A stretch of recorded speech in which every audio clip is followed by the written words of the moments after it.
Good afternoon, class. We're going to pick up where we left off today in class. We were talking about absolutism. And as you'll recall, in class we paid particular attention to the experience of Louis XIV in 16th and 17th century era France. And then we also looked briefly at Russia and the experience of Peter the Great. These are both just good case studies in the extent of government and the power of the king that was evident in this period, which we call the age of absolutism, essentially the 1600s and 1700s, the unique developments of governmental systems throughout Europe.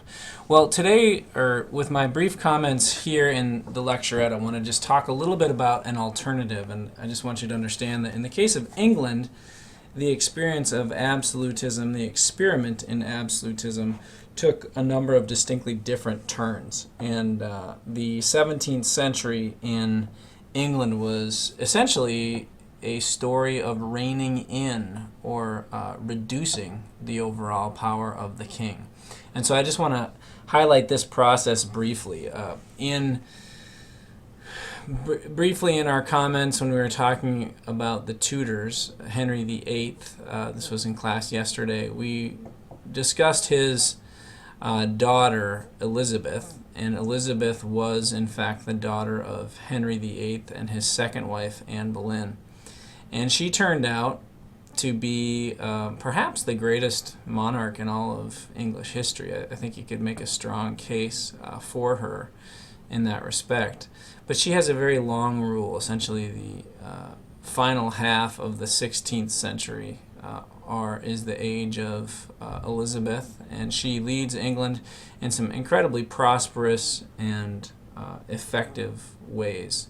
She's essentially responsible for protecting England from the power of Spain. The Spanish Armada ultimately succumbs or is defeated by England under Elizabeth's reign. And she also effectively navigates a delicate and touchy cultural atmosphere in England, largely surrounding religion.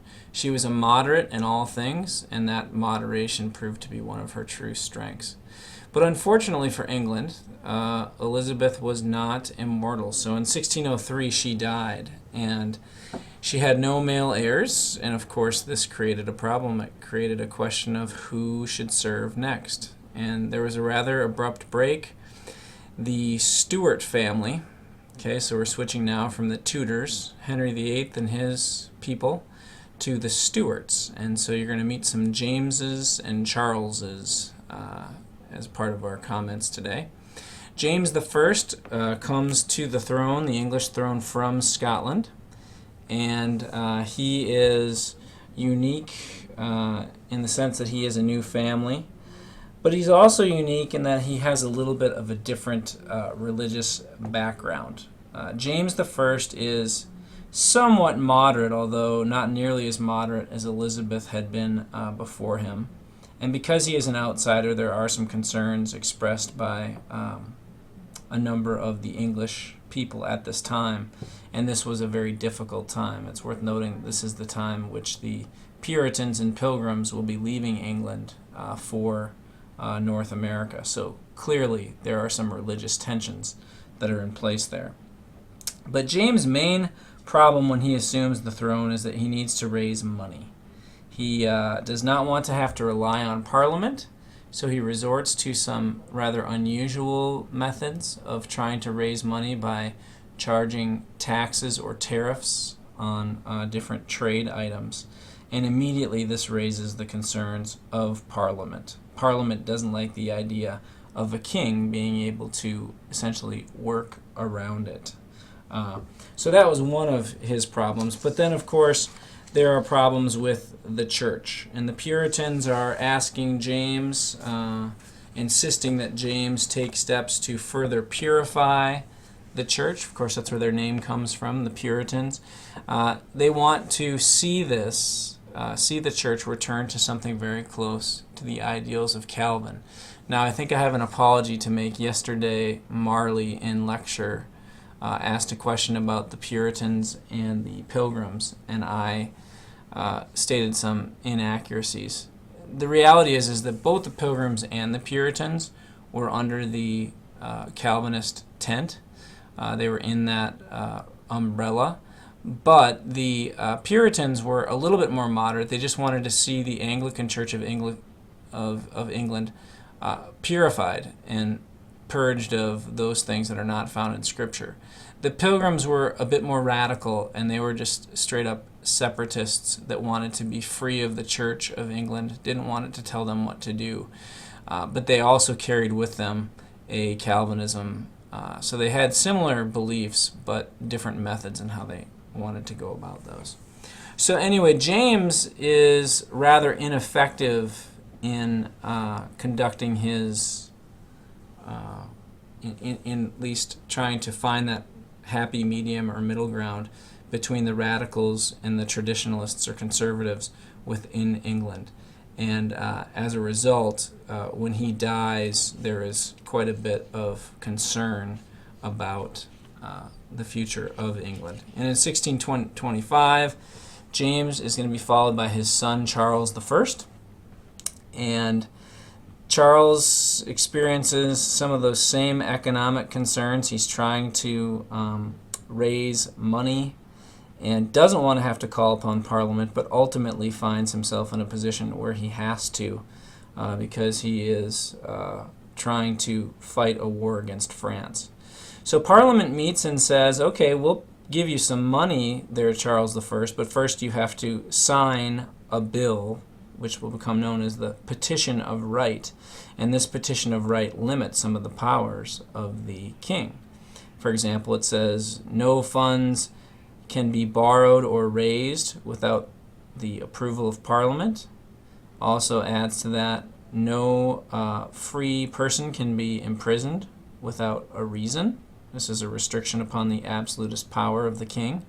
And finally, no troops can be kept in a private home without permission from Parliament. So this is known as quartering. That was actually an issue in the American Revolution as well. Okay, so Charles does not like this at all. He doesn't like to have Parliament dictating what he can do or not do. So he disbands Parliament in a fit of rage. So he still has the problem of where he's going to get money, but he has at least, I guess, made himself feel better by telling Parliament where they can go. In the meantime, in the middle part of his reign, from 1625 to 1649, he is going to take England closer and closer to Catholicism, and he begins to place restrictions upon the Puritans in England and in Scotland, where he comes from. In Scotland, he forbids them from publishing or preaching. These are the Puritans.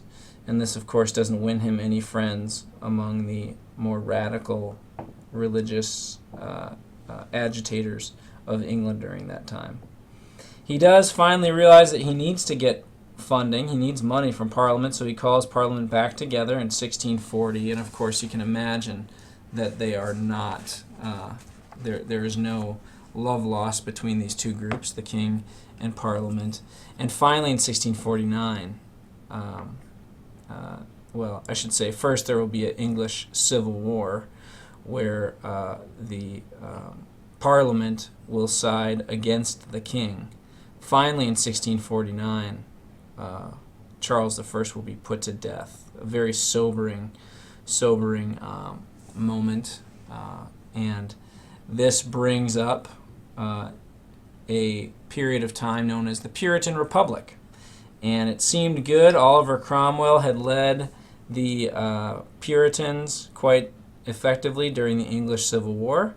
And so in the Puritan Republic, rather than reassign or reestablish a king, England opts for a very interesting experiment known as an experiment in the Republic. The Puritan Republic starts off happily enough. Here we have no longer a king, but a powerful person like Oliver Cromwell, who is being led with strong backing and help from the Republic. Well, unfortunately, the Puritan Republic devolves into essentially a period of religious rule. And the English people, by the end of this Puritan Republic, determined that, boy, we took a bad situation under the Stuarts and made it worse by having a Puritan Republic where no one could engage in public recreation on Sundays, all sorts of restrictive laws on English behavior that were largely under the auspices of the English Church. So ultimately, finally, they determined to bring the Stuarts back. So Charles II, who is the son of Charles I, remember he was put to death in 1649, he will be brought to he'll be restored to the monarchy. He was actually fairly moderate. He was a big fan of religious tolerance, but many English people distrusted his intentions, and it didn't help the fact that he had a brother, James, who was a Catholic, and so everyone knew that if anything were to happen to Charles II, there was a good chance that his brother, James II, would take the throne and perhaps navigate England toward a Catholic future. Well, to try to stop this, they passed the Test Act, which was essentially a litmus test that was supposed to restrict any Catholic-leaning officials, government officials, from being able to be sworn in. Well, when Charles II dies in let's see, what's the date there? Charles II does die, in 1685, and then James II just takes power and sort of dismisses the Test Act, acts as if it weren't there. Things then go horribly wrong, and finally this comes to the Glorious Revolution. Starts in 1688, heads into 1689. The English people bring in outside rule in the form of William and Mary. So William of Orange and Mary are going to be invited to take the throne. This is a way of preventing James II and his son from taking the power. So a very dramatic movement in the Glorious Revolution. And William and Mary are allowed to take the throne of England under the condition that they sign an English Bill of Rights. And that, of course, will be passed immediately upon their accepting the throne in 1688. I'm sorry, I have this date wrong. This should be 1688. And so all of this story essentially is to suggest to you that England's experience during the 17th century was anything but a story of absolute power. Kings tried to achieve absolute power, but they were ultimately rejected by Parliament. And finally, at the end of the 17th century, Parliament will put in place a Bill of Rights, which keeps the king from being overly powerful. Thank you.